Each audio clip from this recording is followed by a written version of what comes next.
Hi friends, எல்லோரும் எப்படி இருக்கீங்க? என் நேம் வெங்கடலட்சுமி. இன்றைக்கி நான் உங்களுக்கு அக்கௌண்ட்ஸ் தான் ஃபுல்லாக நான் உங்களுக்கு சொல்லி கொடுக்கலான்னு இருக்கிறேன். என் சேனலை சப்ஸ்கிரைப் பண்ணாத கூட பரவாயில்ல, என் சேனலை பார்த்து நீங்கள் பயனடைஞ்சால் எனக்கு போதும். இன்றைக்கி நான் ஃபஸ்ட் எடுத்தோடனே உங்களுக்கு கணக்கியலின் பொன்னான விதிகளை எப்படி உங்களுக்கு ஈஸியாக மனப்பாடம் பண்ணுறது தான் நான் உங்களுக்கு சொல்லி கொடுக்க போகிறேன். மறக்காமல் இந்த வீடியோவை ஷேர் பண்ணுங்கள். இப்போ வாங்க நம்ம வீடியோக்குள்ளே போகலாம். ஃபஸ்ட்டு ரூல் என்ன அப்படின்ட்டா ஆள்சார் கணக்கு.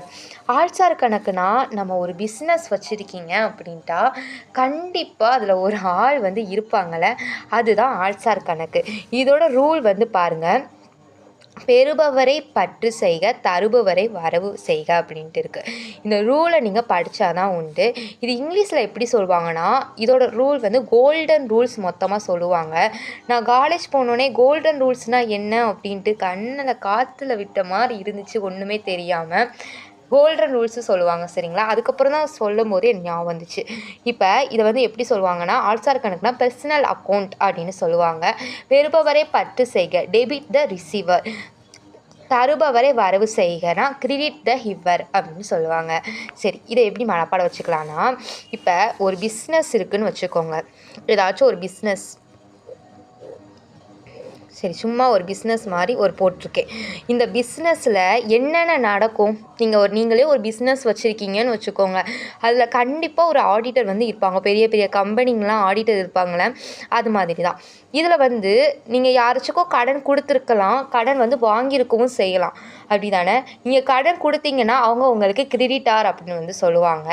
சரி, இப்போ பெறுபவர், நீங்கள் யாராச்சுக்கும் நீங்கள் கடன் கொடுக்குறீங்க அப்படின்ட்டா நீங்கள் யார்? தருபவர். பெறுபவர் என்னென்னா இருப்பாங்க, அதாவது ரிசீவர் இருப்பாங்க. தருபவர்னா ஹிவரும் கண்டிப்பாக இருப்பாங்க. இது கம்பெனிக்குள்ளே நடந்துக்கிட்டு தானே இருக்கும்.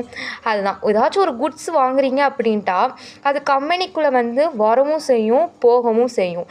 அதுவும் கம்பெனியில் ப்ராஃபிட்டும் வரும், அப்புறம் லாஸும் வரும். எப்போ பார்த்தாலும் நம்மளுக்கு ப்ராஃபிட் கிடைக்குமானா கிடைக்காது, எப்போ பார்த்தாலும் லாஸ் வருமானா வராது. எப்படியாவது நம்மளுக்கு இன்கம் அப்படின்ட்டு ஒன்று வந்துக்கிட்டு தான் இருக்கும். அதுக்காக தான் நம்ம ஒரு பிஸ்னஸ் எதுக்கு பண்ணுறோம்? ஒரு ப்ராஃபிட் மெயின் பண்ணி தான் ஒரு பிஸ்னஸே நம்ம ஸ்டார்ட் பண்ணுறோம். இதுதான் ரூல். எல்லாமே நான் சொல்லிட்டேன் இதுக்குள்ளேயே. இதுதான் நீங்கள் மனப்பாடம் வைக்க போகிறீங்க, வேறு ஒன்றுமே இல்லை. இப்போ ஆள்சார் கணக்கு பாருங்கள். இப்போ பெறுபவரை பற்று செய்க அப்படின்னு இருக்குது. இப்போ இங்கே பாருங்கள், பெறுபவரை பற்று செய்க, இங்கே பா, இங்கேயும் பா. அதனால் பெறுபவரை பற்று செய்க. ஆனால் தருபவர் என்ன பண்ணணும்? வரவு என்னென்னா வரவு வைக்கணும் அப்படின்ட்டு ஞாபகம் வச்சுக்கோங்க. அதான் ஆள்சார் கணக்குனா. ஆள்சார் கணக்குனா ஒரு கம்பெனியில் ஒரு ஆள் இருப்பாங்கயா, அவங்க என்ன பண்ணுவாங்க? அவங்க தருவாங்க, கடன் கொடுக்கவும் செய்யலாம், சப்போஸ் நம்ம கடன் வாங்கவும் செய்யலாம். அதுதான் சொல்கிறாங்க, வேறு ஒன்றும் இல்லை. அப்புறம் சொத்து கணக்கு வா.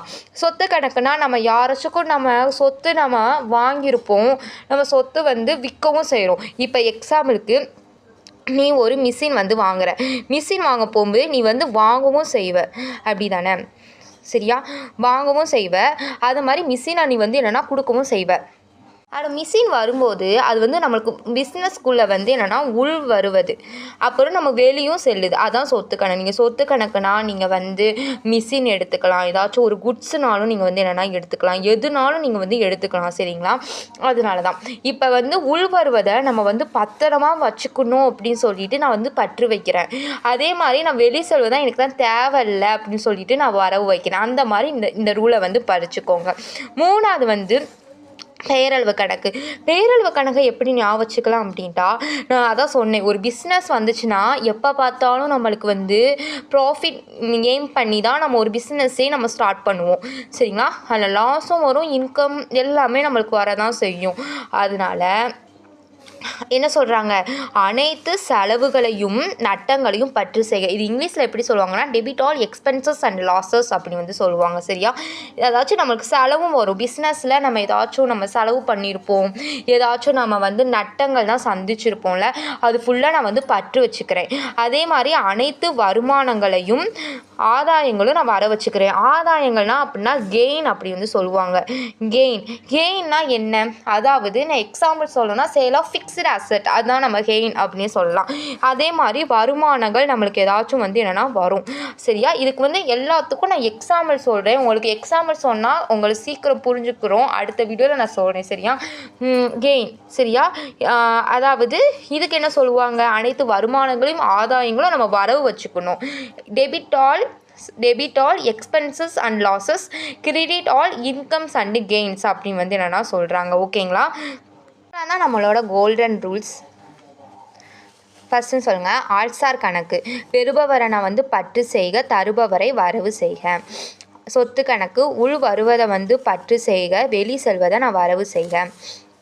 பெயரளவு கணக்கு, அனைத்து செலவுகளையும் நட்டங்களையும் பற்று செய்க, அனைத்து வருமானங்களையும் ஆதாயங்களும் வரவு செய்க. இந்த வருமானங்கள்னால் இந்த வந்து அதனால் நான் வந்து வர வைக்கிறேன், நட்டங்களும் வர வைக்கிறேன். மீதம் உள்ளதை வந்து நீங்கள் வந்து பற்று தான் வைக்கணும். தேங்க்ஸ் ஃபார் வாட்சிங்.